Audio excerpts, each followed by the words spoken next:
ኢትዮጵያ ከሁሉም ጎረቤቶቿ ጋር የሚመሳሰል ቋንቋ፣ ባህልና መልክ አላት። በርካታ የውጭ ዜጎች የኢትዮጵያን ፓስፖርት ይይዛሉ፣ ኢትዮጵያውያንን ብሎ ይንቀሳቀሳሉ በተለያየ ዓለም። የኛ ያልሆኑ ሰዎች ከኤርትራ መጥተው፣ ከሶማሊያ መጥተው፣ ከሱዳን መጥተው ስለምንመሳሰል ቋንቋችን አንድ ስለሆነ ያደርጋሉ።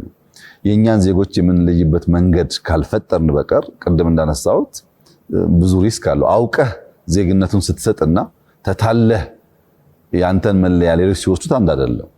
ዩኒክ ኮድ ነው። ሰለሞንን የትን ቦታ መለየት የሚያስችል ዩኒክ ኮድ ስለሚሰጠው ለንግድ ስርዓቱ፣ ለሰላምና ደህንነቱ፣ ወጥቶ ለመግባቱ፣ ሰርቪስ ለማግኘቱ፣ ለሁሉም መስክ ለምሳሌ ንግድ ባንክ ዲጂታል አይዲ አለ፣ ከስተም ዲጂታል አይዲ አለ፣